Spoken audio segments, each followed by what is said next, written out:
Ang kwento ni Tomby.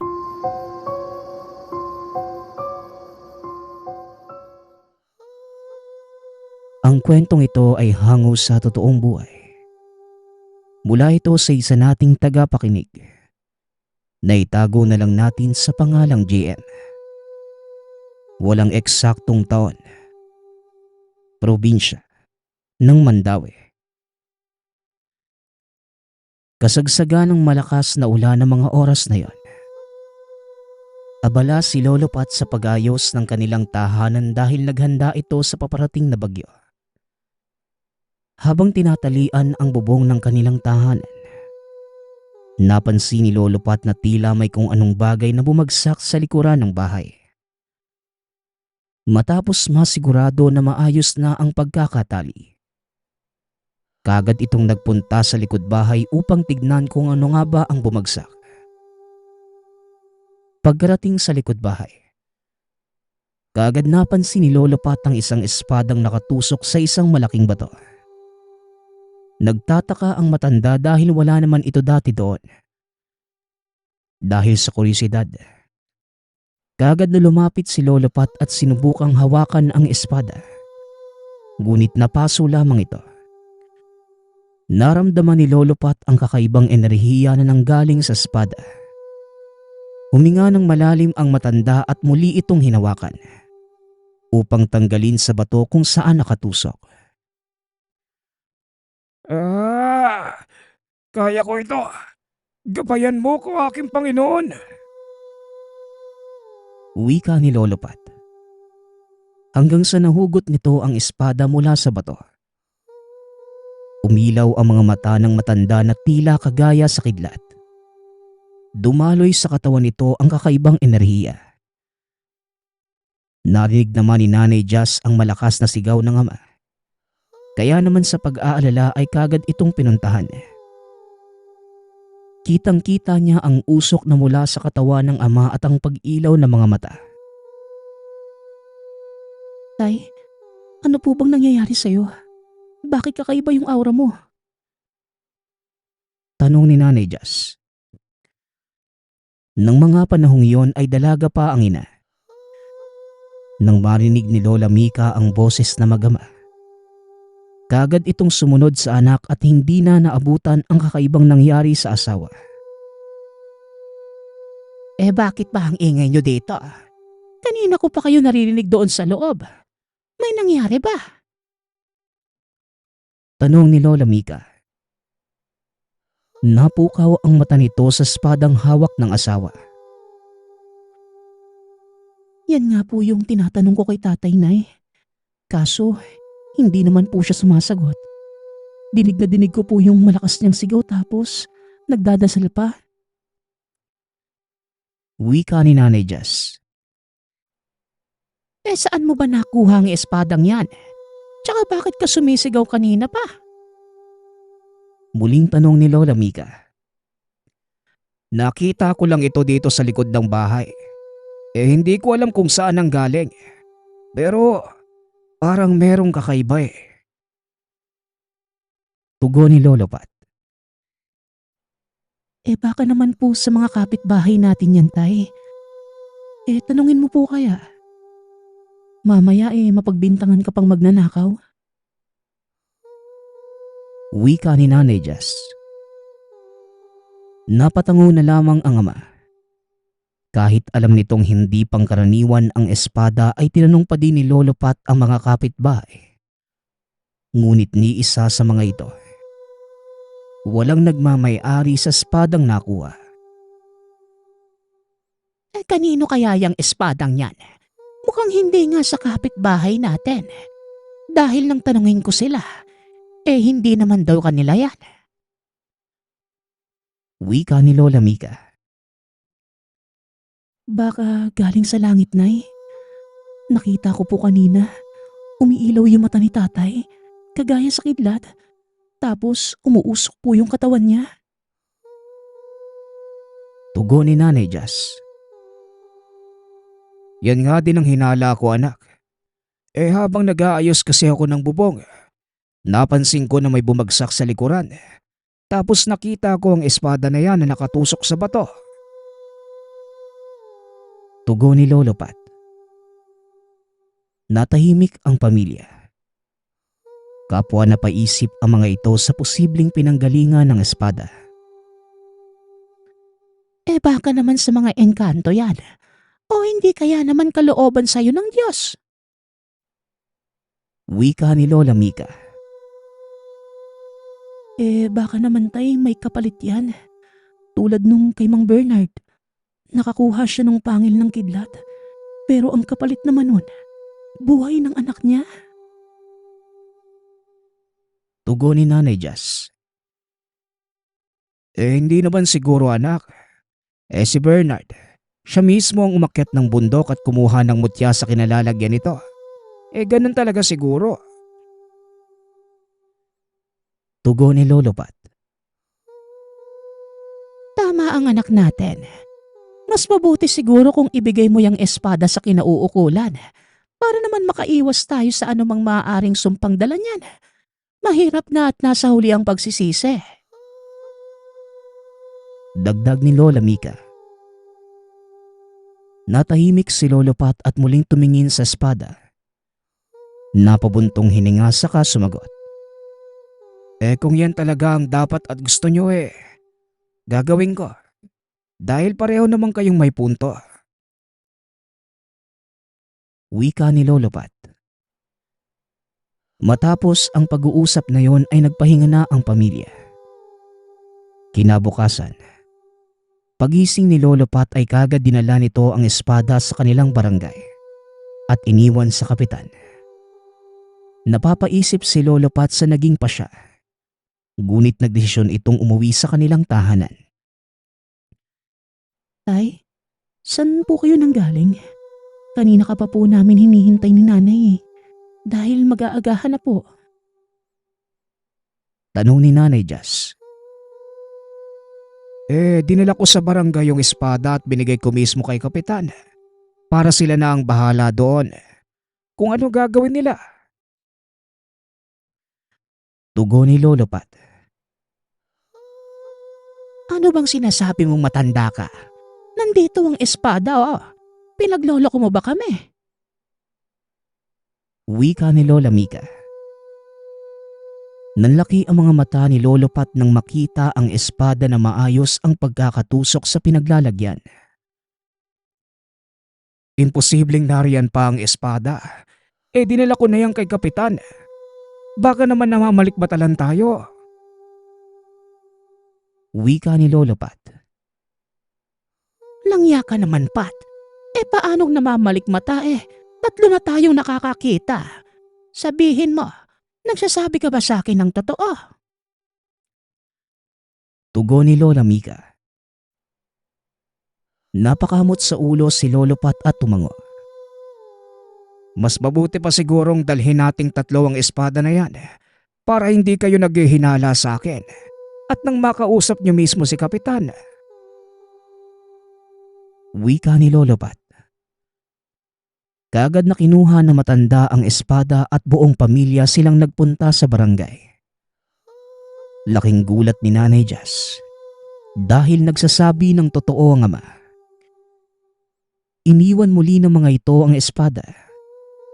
Ngunit pagka-uwi, laking gulat ng pamilya dahil naroon muli ito. Tay, natatakot na ako sa espadang yan Baka mamaya may sumpa o malas yung dala. Wika ni Nanay Jazz. Maging positibo na lang tayo. Huwag kayong mag-isip ng masama. Lalo na't wala din naman tayong alam tungkol sa espadang yan. Hayaan nyo mamaya.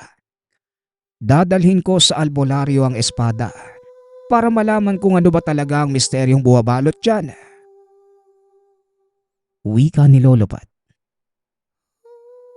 Mas mabuti pa nga kung dalhin mo yan sa albularyo. Dahil sigurado akong sila ang may alam tungkol dyan. Tugon ni Lola Mika.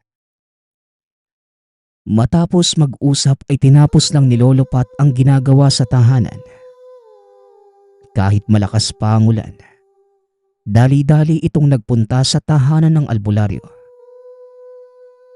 Pagkarating sa lugar, sinabihan lang ng albularyo si Lolo Pat na pagkaingatan ang espadang kaloob sa kanya. Nagtataka man. Umuwi ang lalaki at kagad binalita sa asawa ang sinabi ng albularyo. Hindi naman nagsalita si Lola Mika maging ang anak. Nanatiling tahimik ang mga ito hanggang sa dumating na ang bagyo. Takot na takot ang pamilya. Lalo na't nasa tabing ilog sila. Ngunit tila may proteksyon ang tahanan dahil hindi man lang gumewang ang munti nilang tahanan. Matapos ang bagyo, nagkanda sira-sira ang pananim ng mga kabaryo nila Lolo Pat. Ngunit laking pagtataka ng pamilya dahil kahit ni isa sa kanilang mga pananim ay hindi natumba. Mukhang totoo nga ang sinasabi ng albularyo, Nay. Tay, tungkol sa espadang nakuha ni tatay. May dala itong proteksyon at swerte. Wika ni Nanay Jazz. Napangiti ang pamilya.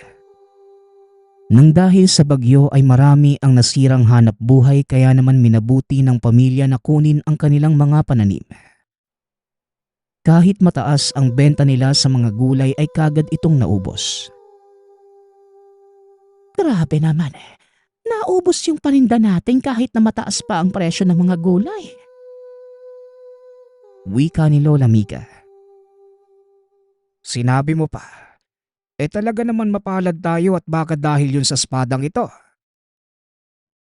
Wika ni Lolo Pat habang pinupunasan ang espada. Simula nang mapasa kamay ito ni Lolo Pat, umunlad ang kanilang buhay. Unti-unting nakabayad sa kanilang mga utang ang pamilya at naging matayog ang negosyo. Ngunit ang sayang nararamdaman ng pamilya, bigla na lamang naglaho nang dumating ang isang pangyayari na hindi nila inaasahan. Isang gabi, habang natutulog ang pamilya ay pinasok ang tahanan ng magnanakaw. Kaagad namang nagising si Lola Mika dahil hindi ito nakatulog na maayos ng gabing yon. Tila may bumabagabag sa isipan. Kaagad nitong nakita ang mga magnanakaw na pumasok sa tahanan. Kaya naman, kinuha nito ang pinakiiingatang espada at sinubukang ipagtanggol ang mga ari-arian. Pat, Jazz, gumising kayo. Napasok tayo ng mga magnanakaw. Dalian niya. Sigaw ni Lola Mika. Kaagad namang nagising ang mag-ama at sa galit ng mga magnanakaw, inagaw nila ang espada sa matanda at ito ang pinangpatay nila kay Lola Mika. Dahil sa talim ng espada, tumagos yon sa likuran ni Lola Mika. Kitang-kita ni Lolo Pat ang ginawa ng mga magnanakaw. Kaya naman dali-dali itong nakipag-agawan sa mga ito at maging si Lolo Pat ay nasugatan sa binte. Nang makita ni Nanay Jazz na duguan ng magulang, sumigaw ito at naalarma ang mga kapitbahay kaya naman dali-daling umalis ang mga magnanakaw. Kagad namang tumulong ang mga kapitbahay kay Nanay Jazz. Nadala pa sa pagamutan ang mga magulang. Ngunit kagad binawian ng buhay si Lola Mika. Samantalang si Lolo Pat naman, pinutulan ng paa dahil sa lalim ng sugat na natamo nito mula sa pagkakasugat ng espada. Sobrang lungkot ni Nanay Jazz na mga sandaling yon. Sinisisi nito ang espada dahil pakiramdam ng dalaga ay pinatikim lamang sila ng kaginhawaan sa una. Ngunit buhay ng ina ang kapalit sa yaman na kanilang natamasa. Hanggang sa nagkaroon na ng sariling pamilya si Nanay Jazz. Nanatili ang espada sa loob ng tahanan dahil hindi naman ito nawawala kahit anong gawin. Tay, kumain ka na po. Ihahatid ko lang tong baon ni Rene. Nakalimutan niya kanina eh. Wika ni Nanay Jazz. Ako na ang bahala dyan, anak. Sabay na lang kami ni JM. Hindi ba't pauwi na din naman yon mula sa eskwela? Tugon ni Lolo Pat. Opo, Tay. Pero pakiusap ko lang po. Huwag mo sanang kwentuhan pa si JM tungkol dyan sa espada. Dahil nagkakaroon na yun ng interes eh. Ayoko lang na may kuhanin na naman na buhay ang espada na yan. Muling wika ng ina. Hanggang ngayon, ang espadang yan pa din ang sinisisi mo sa nangyari sa ating pamilya. Tanong ni Lolo Pat. Totoo naman po, Tay ah. Kitang-kita natin na ang espadang yan ang ginamit ng mga magnanakaw para patayin si nanay. Yan din ang dahilan kaya naputulan ka ng isang paa. Tugon ni Nanay Jazz. Ewan ko sa'yo, anak. Wala naman may gusto sa mga nangyari at nagkataon lang na ang espada ang ginamit ng mga magnanakaw. Sige na, ihatid mo na yan sa asawa mo. At baka kung saan pa mapunta ang usapan na ito. Wika ni Lolo Pat. Umalis na si Nanay Jazz at kagad nagpunta sa trabaho ng asawa. Saktong pagkaalis nito ay dumating naman si JM. Kagad nagmano ang binata sa lolo. Si Nanay Pulo, kumain ka na po ba? May dala akong adobong baboy galing sa karinderyang pinapasukan ko. Wika ni JM. Nagatid ng baon ng nanay mo. Hindi pa nga ako kumakain eh. Sabay na lang tayo at bakit pumapasok ka pa din doon sa karinderya? Hindi ba pinapalis ka na doon ng nanay mo? Tanong ni Lolo Pat. Kasi naman lo, hindi naman sapat yung kita ni tatay sa pagko-construction. Ayoko din pong umasa sa perang binibigay nyo. Dahil gusto kong pagsumikapan ko ang perang ginagastos ko sa sarili ko. Tugon ni JM. Ay nako, panigurado at magagalit sa iyo ang nanay mo kapag nalaman niya na hindi ka sumusunod. Muling wika ng matanda. Hindi naman po malalaman ni nanay kung walang magsasabi, di ba? Tsaka, gusto ko pong malaman lo bakit bigla na lang kayong humirap. Di ba po, kayo ang isa sa pinakamayaman noon? Ano po bang nangyari? Tugon ni JM. Napabuntong hininga naman si Lolo Pat. Napatingin sa espadang nakalagay sa isang salamin na kabinet. Simula nang mamatay ang lola mo at nalumpo ako naubos ang perang naipon namin. Tapos nagumpisa na ang nanay mo na isisi sa espada ang mga nangyayari. Nawalan din ako noon ng paniniwala sa espada. Kaya sinubukan ko itong sunugin. Pero kahit anong gawin ko hindi naman nawawala. Alam mo po, gusto kong ipamana sa iyo ang espadang yan. Dahil ang sabi sa akin ng albularyo, isa sa mga kadugo ang magiging tagapagtanggol ng baryong ito laban sa kasamaan gamit ang espadang yan. Wika ni Lolo Pat. Grabe naman yun lo. Ibig sabihin, baka kaya hindi kayo nilulubayan ng espada dahil hinihintay niyo pa yung tagapagtanggol na tinutukoy ng albularyo. Tugon ni JM. May punto ka po. Alam mo ikaw nga ang iniisip kong tinutukoy ng albularyo. Kaso hindi tayo makaporma dahil sa nanay mong ubod ng sungit. Muling wika ng matanda. Ay nakulo, kumain na lang po tayo. Baka gutom lang yan. Kung ano na yung naiisip natin Tugon ng binata.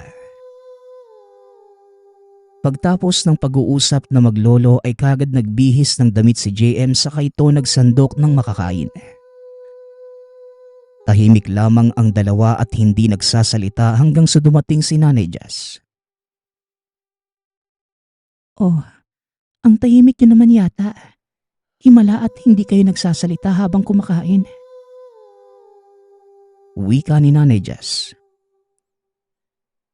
Syempre Nay, bawal magsalita kapag kumakain, hindi po ba? Palagi niyong paalala sa akin. Dapat ginagalang ang pagkain. Tugon ni JM. Kaagad napansin ni Nanay Jazz ang ulam ng dalawa kaya naman nagtaka ito. Teka, saan galing yan? Hindi naman ako nagluto ng ibang ulam ah. Tanong ni Nanay Jazz. Dala ng anak mo. Binili daw niya kanina sa karinderya. Bale, tiri lang sa pagkain niya kanina. Pagpapalusot ni Lolo Pat. Opo Nay, kasi sayang naman kung itatapon ko, di ba? Mahal pa naman ang isang order niyan. Dagdag ni JM. Hindi na nag-usisa pa si Nanay Jazz at pumalik na ito sa silid. Muntik na tayo doon na. Mabuti at mabilis mag-isip ng palusot ang lolo mo. Wika ni Lolo Pat. Nagpatuloy lang sa pagkain ang dalawa at pagtapos ay nagpahinga na ang mga ito. Kinabukasan. Nagising na lamang si JM sa malakas na sigaw ng ina. Anak, ang lolo mo. Dalhin natin sa ospital. Dalian mo. Paulit-ulit na sigaw ni Nanay Jazz. Mabilis na kumilo si JM. Nakita nitong nakahawak sa puso si Lolo Pat kaya dali-dali nitong binuhat ang matanda saka sinakay sa tricycle. Pagkarating sa ospital, maiging sinuri si Lolo Pat at inatake pala ito ng stroke. Kaya nabaldado ang matanda. Nahihirapan man ito sa pagsasalita ay pilit niyang kinausap ang apo. Uutal-utal at hindi pa maunawaan ang sinasabi. Apo, gusto kong ipamana sa iyo ang espada. Nawa ay ikaw ang tinutukoy ng albularyo. Hindi ko alam kung magtatagal pa ako. Anuman ang matuklasan mo tungkol sa aking mga nagawa. Sana hindi magbago ang tingin mo sa akin at tuparin mo ang iyong pangako. Bili ni Lolo Pat. Wala si Nanay Jazz na mga sandaling yon. Nangako si JM sa lolo na iingatan ang espada na pamana sa kanya. Kagaya ng sinabi ni Lolo Pat, hindi na nagtagal pa ang buhay nito. Sinubukan ni Nanay Jazz na isama sa bangkay ng ama ang espada. Ngunit laking gulat nito dahil naroon pa rin ito sa tahanan. Tinupad naman ni JM ang pangako sa lolo. Iningatan ito ng sobra ang pamanang espada. Kahit nagagalit na ang ina ay minabuti ng binata na sanayin ang sarili sa paggamit nito. Nagkataon namang nakita siya ng isang albularyong nag-e-ensayo. Kaya tinuruan siya nito. Natutunan ni JM ang tamang paggamit sa espada. Pati na rin ang patungkol sa lihim na karunungan. Marahil hindi ito nagamit ng lolo mo upang tumulong sa kapwa. Ngunit ikaw ang siyang nagmana at sana lahat ng natutunan mo sa akin. Hindi mo talikuran. Ramdam ko na muling susubukin ang inyong pamilya. Ngunit palagi mong tatandaan na lahat ng nangyayari ay nakaayon base sa kagustuhan ng Panginoon at para sa ating ikabubuti. Wika ni Mang Bernard. Matapos sabihin ang mga katagang yon, nagpaalam na ito sa binata at kailanman ay hindi na nakita ni JM ang albularyo. Hindi namang kinikibo ni Nanay Jazz ang anak. Buhat ng pag-aralan nito ang taglay na kakayahan ng espada. Nay, hindi mo pa din po ba ako papansinin? Wala naman po akong ginagawang masama. Tsaka bakit po ba palagi na lang sa espadang yan sinisisi mo ang mga nangyayari sa atin? Tanong ni JM. Hindi ko alam anak, pero hindi lang talaga ako mapalagay. Makinig ka na lang sa akin. Dahil ayokong may mawala na naman sa ating pamilya. O mas malala pa eh. Baka ako naman ang mamatay. Ang espadang yan, kumukuha yan ng buhay. Tugon ni Nanay Jazz. Hindi naman nakapagsalita si JM dahil hindi din naman ito naniniwala sa sinasabi ng ina. Makalipas lamang ang isang linggo. Naaksidente sa pinagtatrabahuhan si Tatay Rene at labis na nag-aalala si Nanay Jazz para sa asawa. Ngunit pagdating sa pagamutan, hindi na niya naabutang buhay pa ang asawa. Dahil sa galit ay kinuha ni Nanay Jazz ang espada at sinunog kaya naman nagalit si JM sa kanya. Nay, ano po bang ginagawa mo?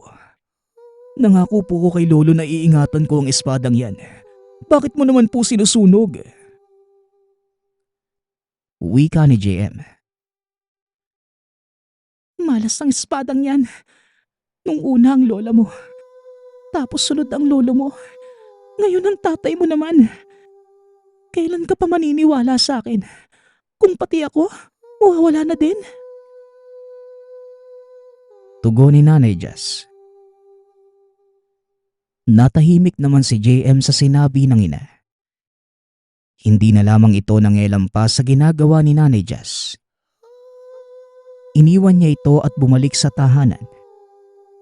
Ilang sandali lang ay muling nakita ni JM ang espada sa loob ng bahay. Kaya naman nagtataka na ito. Hindi na lamang yung pinansin ng binata at unti-unting nakatulog. Sa kasagsaga ng pagtulog ng binata, nagising ito nang marinig ang sigaw ng ina. Nay, anong nangyayari? Bakit po kayo sumisigaw? Nakakahiya po sa mga kapitbahay. 10 oras na ng gabi. Tanong ni JM. Anak, pinasok tayo ng halimaw. Kanina nandito lang siya sa harapan ng kabaong ng tatay mo. Balak pa yata niyang kunin ang bangkay ni Rene. Buti na lang nagising ako. Tugon ni Nanay Jazz. Bakit hawak mo po yung espada ni Lolo? Hindi po ba sinunog mo na yan? Tanong ni JM. Alam naman nating pareho na kahit anong gawin ko sa espadang ito, babalik at babalik pa din dito yan sa bahay. Pero mabuti na lang, nandito ito. Kundi nakuha na sana yung bangkay ng tatay mo. Tugon ng ina. Akala ko po ba ang espadang yan ang nagdadala sa atin ng malas? Tsaka nasa na po ba yung halimaw na sinasabi mo? Muling tanong ng binata. Hanggang sa nabitawa ni Nanay Jazz ang espada at tinuro sa anak ang pinagtakbuhan ng nilalang. Dali-dali namang kinuha ni JM ang espada at pinuntahan ang direksyon na tinutukoy ng ina. Dinala ng binata ang espadang pamana ng lolo at lumabas ng tahanan. Ilang sandali pa. Bigla na lamang may umatake kay JM nang makarating ito sa isang madilim na parte ng lugar. Uubusin ko kayo. Uubusin ko ang pamilya niyo. Nang dahil sa lolo mo, hindi ko nakasama ang aking pamilya. Wika ng isang lalaki. Hindi ko alam ang mga sinasabi mo .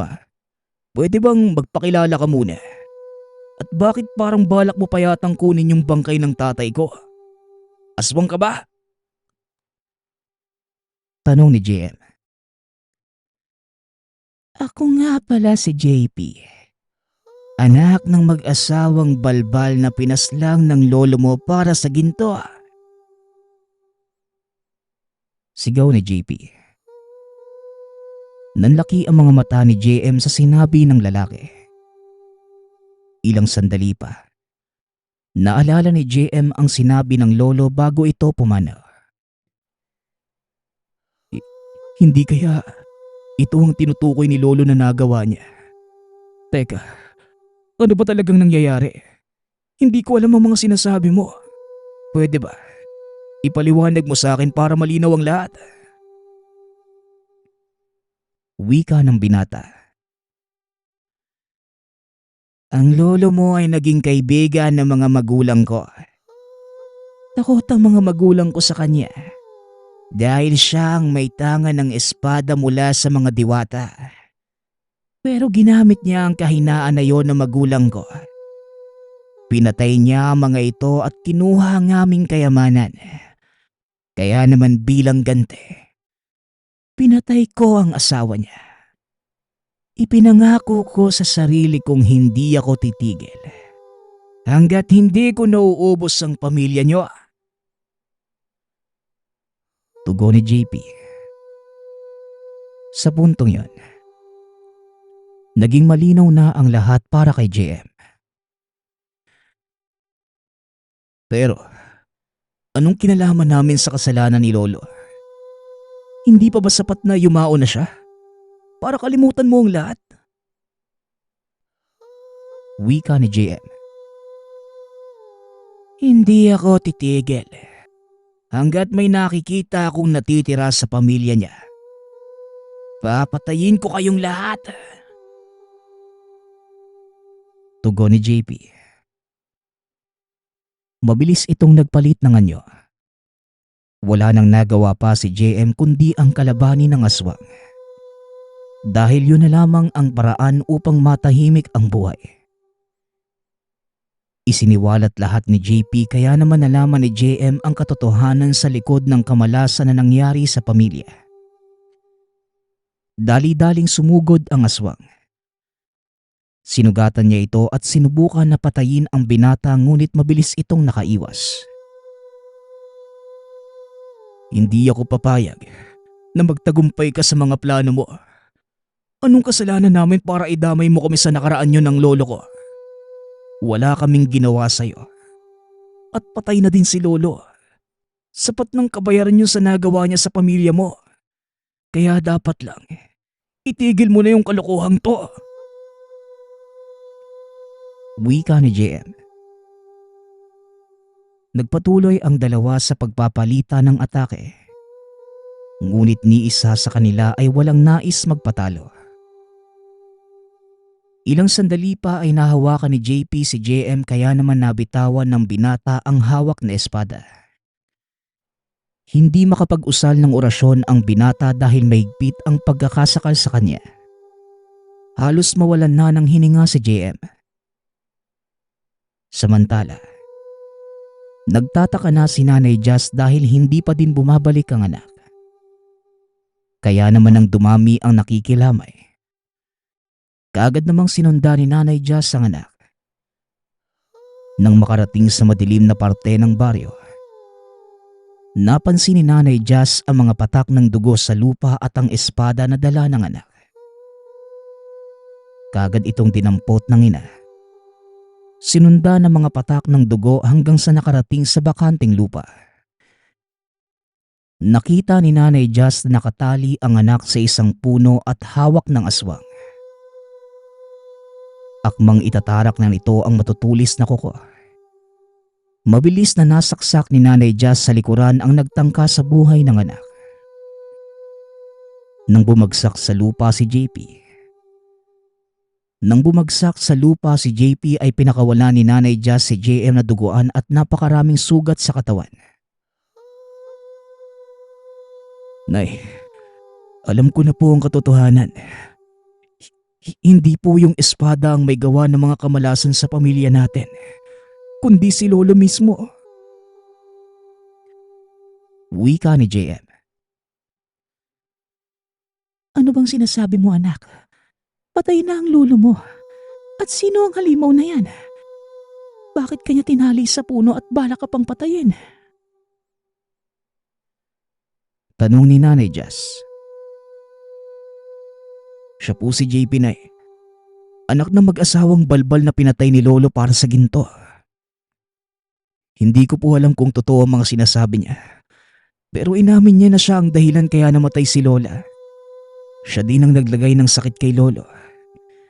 Binalak niyang kunin ang bangkay ni tatay para sumunod ka at patayin. Pagpapaliwanag ni JM. Sa puntong yon, naalala ni Nanay Jazz ang mukha ng magnanakaw na sumaksak sa kanyang ina. Ikaw? Ikaw nga ang pumatay kay nanay. Ibig sabihin lang, walang kinalaman dito ang espada, kundi si tatay lang talaga. Wika ni Nanay Jazz. Unti-unting naghingalo si JP dahil tumagos sa puso nito ang espada. Hanggang sa tuluyang binawian ito ng buhay. Nang dahil sa muntikang pagkuha sa bangkay ni Tatay Rene, lumabas ang tunay na dahilan ng kamalasan na nangyayari sa buhay. Mula ng araw na yon, hindi na muling minalas pa ang mag-ina. Pinanatili ni JM ang espada sa pangangalaga at sa tuwing may nangangailangan. Walang pag-aalinlangan na tumutulong ang binata gamit ang espadang pamana sa kanya. Na inakala nila ng una na ito ang nagbibigay sa kanilang buhay. Nang malas. Ang susunod nating kwento ay mula sa isa nating tagapakinig. Naitago na lang natin sa pangalang Agit. Taong 1968. Tubod, Surigao. Sa murang edad na 10, bakas na sa manipis na katawan ni Agit ang mabigat na trabaho. Madalas, napapasabak ito sa pagmimina kasama ang ama na si Tatay Boyet. Malayo ang lugar. Nasa bandang lawa na kung tawagin ay Mainit Lake. Iligal na pagmimina na pinangungunahan ni Tio Rico. Kapatid ng ina na si Nanay Adele. Kahit papano, meron naman silang nakukuhang mineral. Kakarampot na ginto at ang kita ay pinaghahati-hatian nila. Marami silang magkakasama, kaya hindi din malaki ang parte ng ama. Ngunit sapat na yon para sa mga pangangailangan sa tahanan. Namatay si Nanay Adele sa hindi malamang dahilan. Wala namang sinasabi si Tatay Boyet sa tuwing tinatanong niya kundi, basta namatay. Wika ni Tatay Boyet. Tatay, nilibing po ba? Baka naman po pwede kong malaman tay kung saan, nang madalaw ko naman po ang puntod. Tugon ni Agit. Hindi siya sa malapit na kalibing anak eh. Malayo. Tsaka hindi ka naman makakapunta doon eh. Maski nga ako, hindi ko pa rin nakikita. Wika ni Tatay Boyet. Natural sa isang paslit na nawala ng ina na mangulila. Patay man o buhay. Nais itong masilayan kahit sa larawan. Pero wala. Wala man lamang naiwan na alaala si Nanay Adele sa kanya. Kaya magulo ang isipan ng bata ng mga panahong yun. Pumunta ito sa tahanan ng lola na si Lola Pasig. Magulang ni Nanay Adele na nasa bandang kanlura ng lugar. Natanong din niya ito kung ano ba talagang nangyari sa ina. Ngunit ganun din ang rason. Namatay ito at wala ng ibang detalye maging kung saan inilibing. Dito na nakaramdam ng duda si Agit. Tila may tinatago ang matanda sa kanya. Hindi ito diretso kung magsalita at hindi din mapakali. At isa pa, yung mga mata ay nakatingin sa bodega, sa gilid ng tahanan. na lagayan ng mga inaning pananim. Ngunit hindi na ginagamit at nakakandado. Malaking katanungan sa isip ni Agit ang mga salaysay ni Lola Pasing. Anak niya si Nanay Adele, kaya dapat alam nito ang tunay na nangyayari. Habang tumatagal, mas umiigting ang pagnanais ni Agit na malaman ang katotohanan patungkol sa ina. Maski mga kapitbahay, natanong na rin ng bata. Ngunit wala din namang alam ang mga ito. Hindi din nila alam kung taga saan at kung patay na nga ba ang ina. Hanggang sa isang araw, habang kasama si Tatay Boyet sa pagmimina, sa hindi malamang dahilan, pasimple itong lumapit kay Tio Rico. Tio Rico, ilan po ba kayong magkakapatid? Tanong ni Agit. 3. Patay na ang isa. Tugon ni Tio Rico.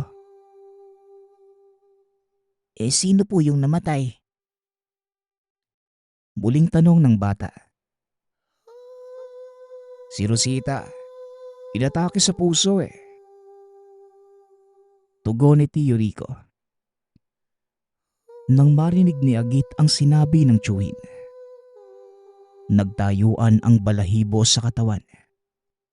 Ibig sabihin lang, buhay pa si Nanay Adele. Hanggang sa bigla na lang nanlaki ang mga mata ni Tio Rico. Tila nagulat at nabalisa.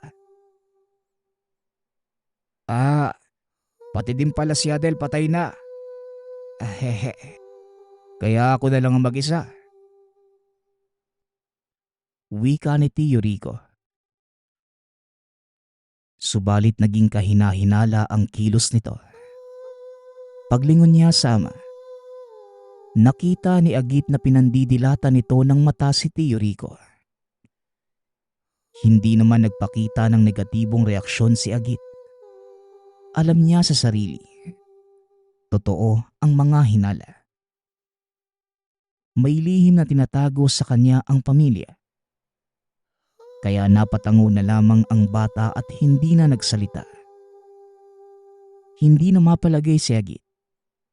Pati pagtulog ay naaantala na ng dahil sa dami ng tumatakbo sa isipan.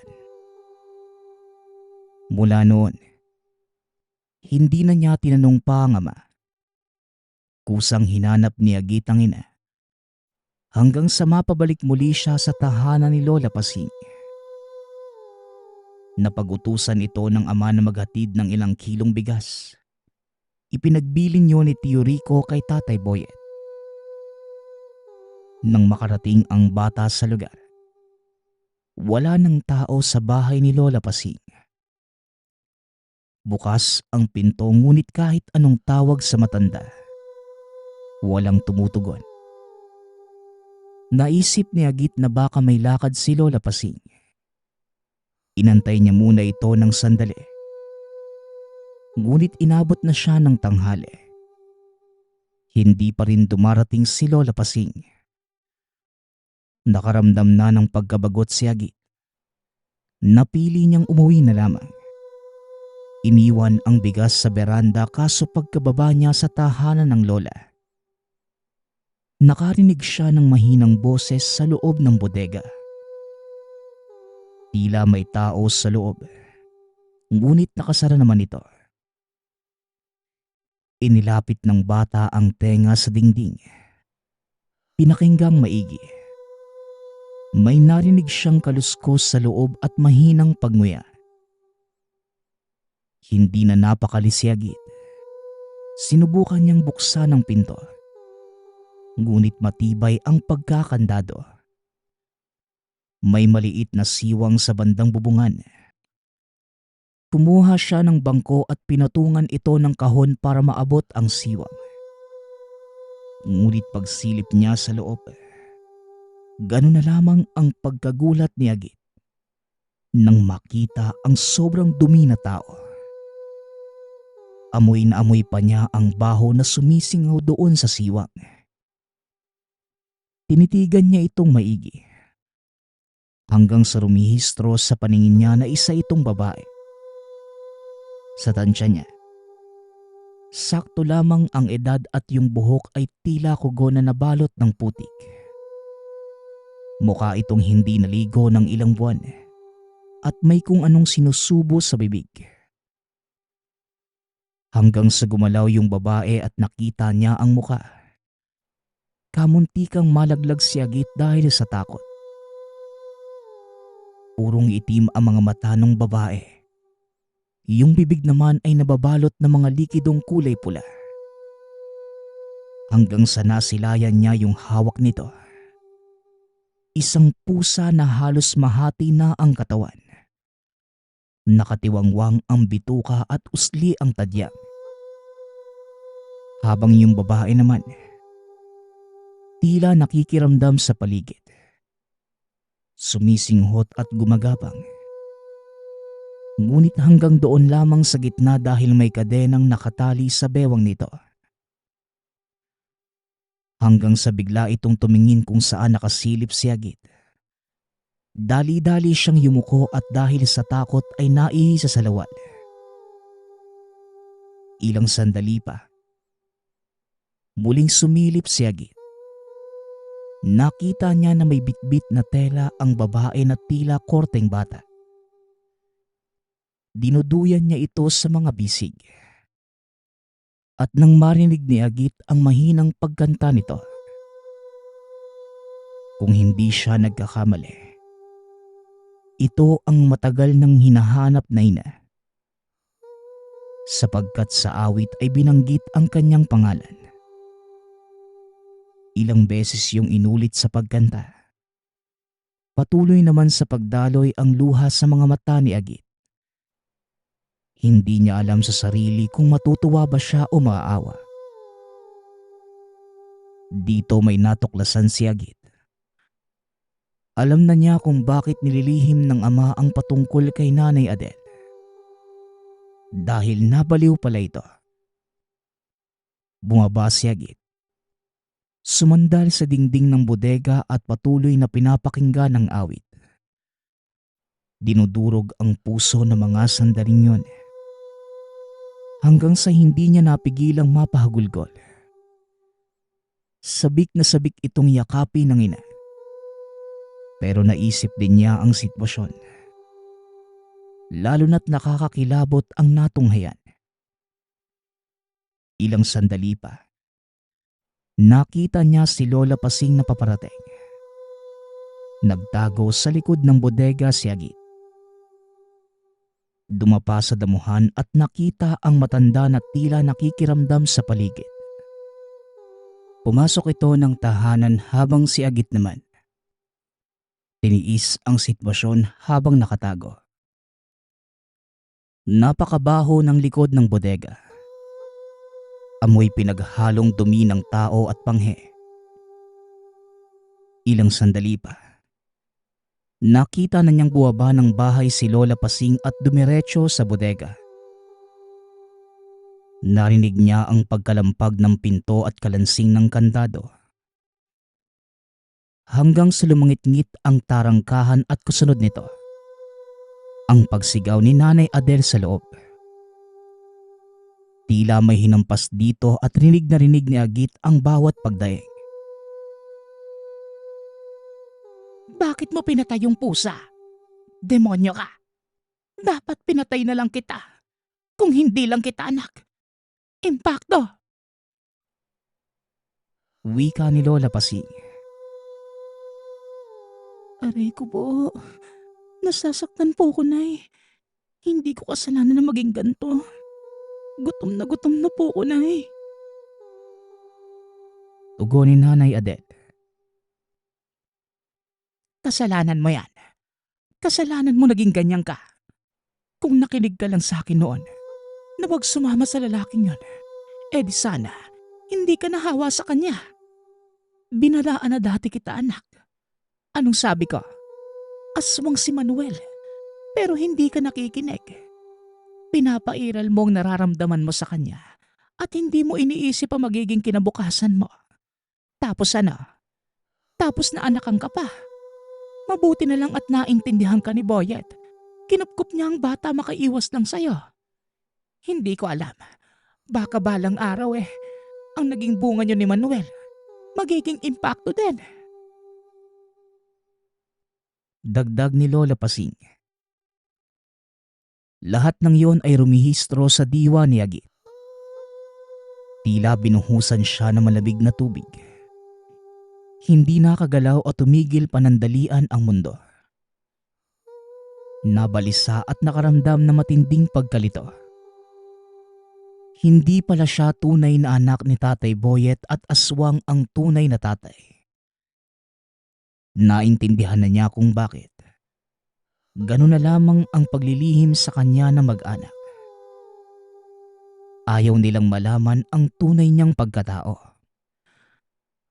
Umuwi na si Agit at habang papalayo sa tahanan ng matanda, naririnig pa rin niya ang pagsusumamo ni Nanay Adel.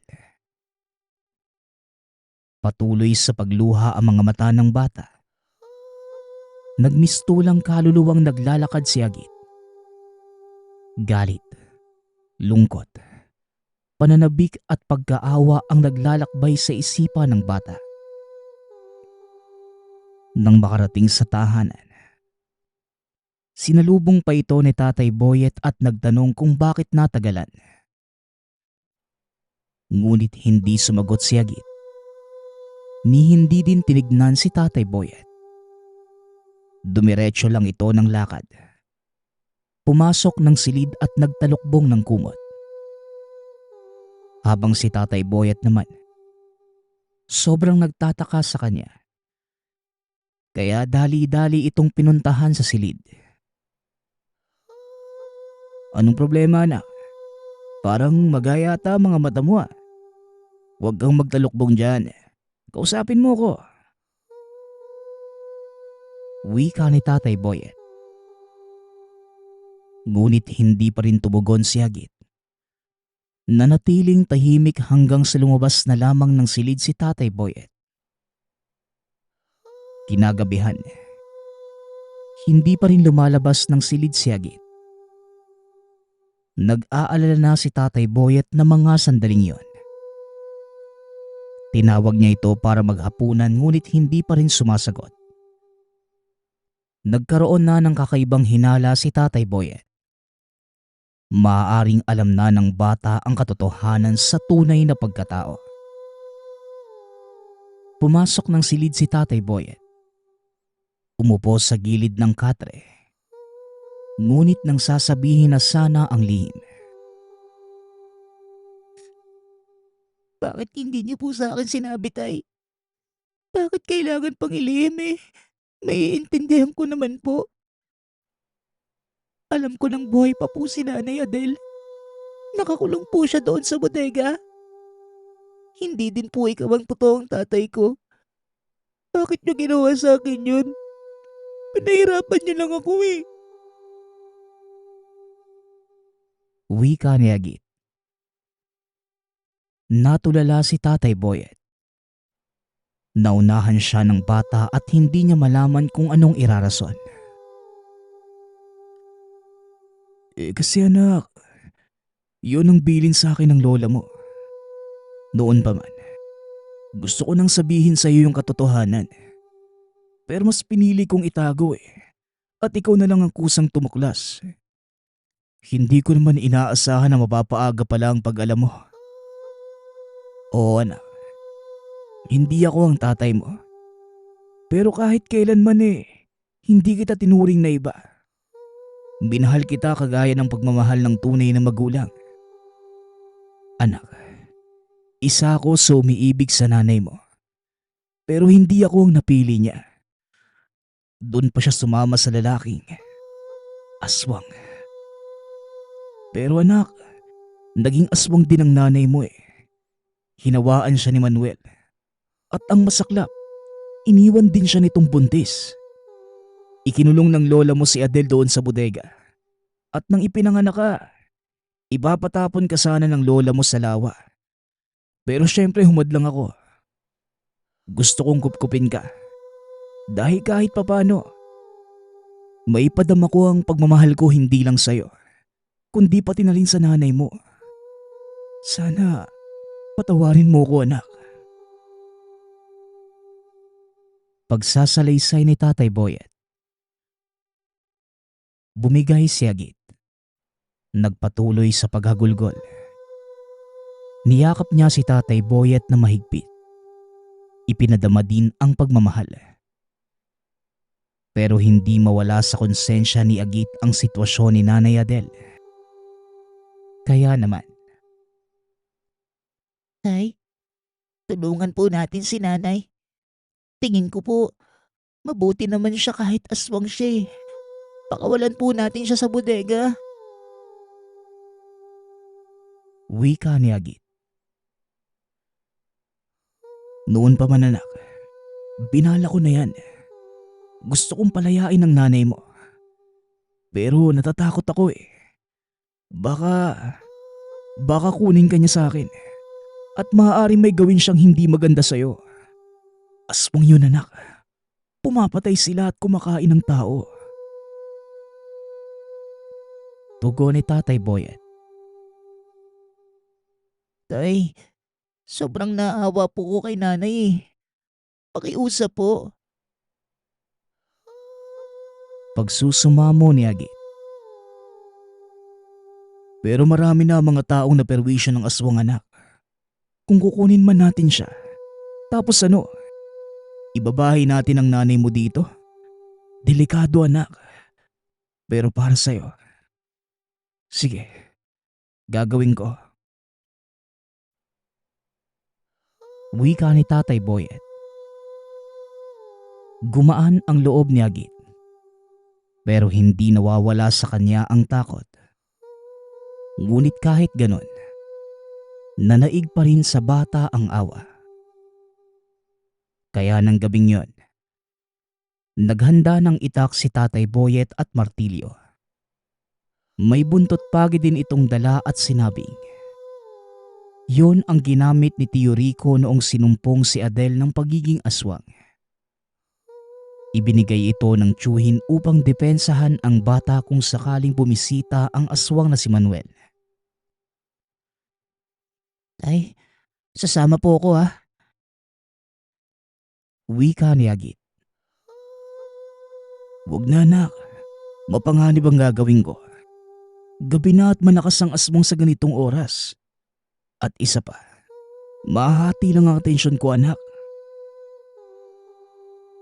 Tugon ni Tatay Boyet. Ngunit iginiit ng bata na sasama talaga siya sa ayaw at gusto ng ama. Kaya naman, wala nang nagawa si Tatay Boyet kung hindi pumayag. Habang palapit sa bahay ni Lola Pasing, mas tumataas ang tensyon na nararamdaman ng bata. Kumapit ito ng mahigpit sa damit ni Tatay Boyet. Hanggang sa nakarating sa lugar, nakiramdam muna si Tatay Boyet bago isagawa ang plano. Tinignan niya ang tahanan ng matanda. Pumunta sa likod upang tiyakin na walang makakakita sa kanila. Ilang sandali pa, bigla na lamang narinig ni Agit si Nanay Adele. Nanlaki ang mga mata ng bata sapagkat tinatawag nito ang pangalan. Huwag kang maingay dyan, Adele. Si Boyet to. Wika ni Tatay Boyet. Anak, Agit, Agit, naamoy kita. Mabuti naman bumalik ka. Alam kong narito ka kanina kaya sobrang saya ko. Kaso, bigla ka nalang umalis eh. Sobra na kitang namimiss, anak. Gusto kitang yakapin pero nasa loob at nakakulong ako. Tugon ni Nanay Adele. Nang marinig ni Agit ang mga binitawang salita ng ina, naiyak ang bata at sumampa sa dingding. Nay, huwag po kayong umiyak. Mahal ko po kayo. Ilalabas po namin kayo dyan. Huwag lang po kayo maingay. Baka marinig po kayo ni Lola eh. Wika ni Agit. Gamit ang martilyo. Maingat at paisa-isang binaklas ni Tatay Boyet ang mga pako sa pinto ng bodega. Hanggang sa maalis na lahat at tuluyang lumuwag ang pinto. Nagmamadali pa noon ang bata at makikita ang pananabik na malapita ng ina. Pero, Wag! Wag, Agit! Hindi mo alam kung gaano kadelikado ang aswang. babala ni Tatay Boyet. Ngunit hindi nakinig si Agit. Ito pa ang nagbukas ng pinto at mabilis na pumasok sa bodega. Abot langit noon ang kaba ni Tatay Boyet. Hinabol niya si Agit pero hindi na niya naabutan. Hanggang sa ganun na lamang ang pagkagulat ni Tatay Boyet nang makitang yakap ni Nanay Adel si Agit. Tila hindi alintana ng bata ang katauhan ng ina. Habang si Nanay Adel naman, bagaman sobrang dumi, ngunit wala na ito sa anyong aswang. Normal na normal at umiiyak pa habang yakap ang anak. Sa wakas anak, maraming salamat. Pwede na akong mamatay. Pwede na akong patayin. Ito lang ang inaantay ko. Ang mayakap man lang ang anak ko. Wika ni Nanay Adel. Nay, hindi po kayo mamamatay. Walang papatay sa inyo. Dahil mula ngayon, magkakasama na tayo. Iiwan mo na itong lugar na ito, Nay. Ayaw ko na pong nandito kayo eh. Mahal na mahal ko po kayo, Nay. Tugon ni Agit. Binaklas na ni Tatay Boyet ang kadena hanggang sa tuluyang makawala si Nanay Adel. Nahirapan pa itong tumayo dahil sa haba ng panahon na palaging nakadapa sa kulungan at sa bigat ng bakal na nilagay sa kadena. Kaagad nilang nilisan ang lugar.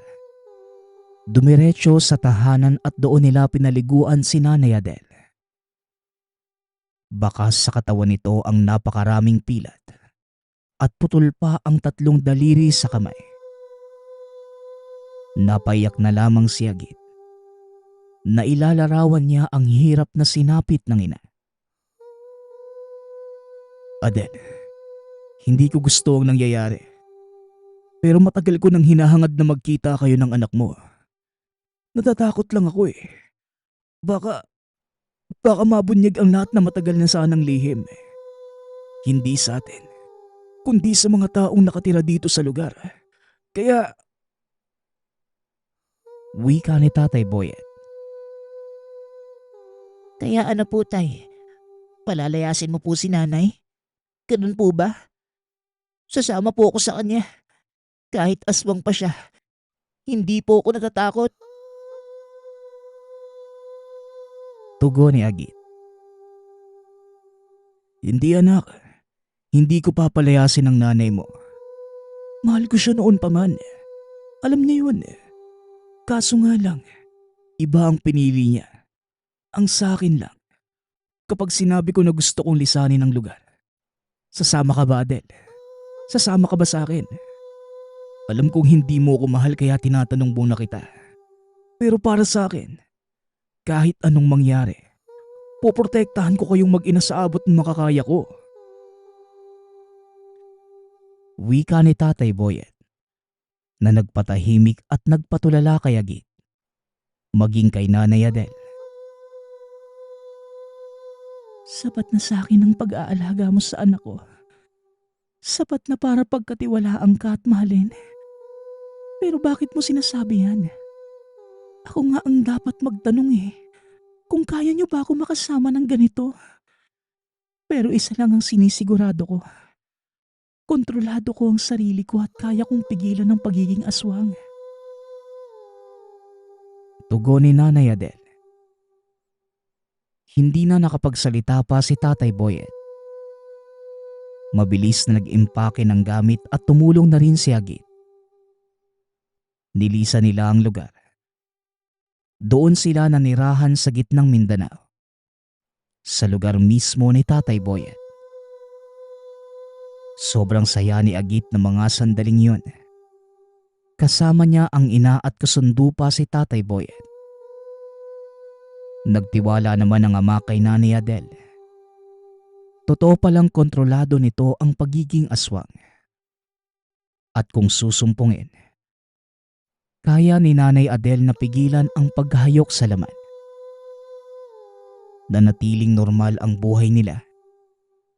Napagtanto ni Agit na hindi naman dapat mangyari ang pagkakulong ni Nanay Adele na mahabang panahon. Dahil kahit aswang, hindi naman marahas ang ina. Hanggang sa kalaunan, lubos pang lumalim ang pagsasamahan ni Nanay Adele at Tatay Boyet. At nabigyan pa ng kapatid si Agit. Minahan din ang kinabubuhay nila sa Mindanao sapagkat meron ding mina. Naging mahirap man ang mga karanasan, ngunit nanatili silang matatag. Magpasa hanggang ngayon, buhay pa rin si Agit. Pero matagal nang yumao ang tatay at nanay. Ngunit kahit ganun, naging masaya pa rin si Agit. Dahil nalaman niya ang tinatagong lihim. Nagpapasalamat ako sa nagpadala ng ating kwento. Nawa ay nagustuhan niyo ang inyong napakinggan. Ang opinyon ko lamang sa kwentong ito. Dito natin maiintindihan na hindi natin pwedeng itago ang katotohanan dahil kusa itong lalabas. Makikita din natin ang pagmamahal ng ina sa anak. Ganon din ang pangungulila nito. Muli, nagpapasalamat ako sa lahat ng sumusuporta sa ating channel. Nawa ay patuloy niyong suportahan at pakinggan ang ating mga kwento. Hanggang sa muling pakikinig. Paalam.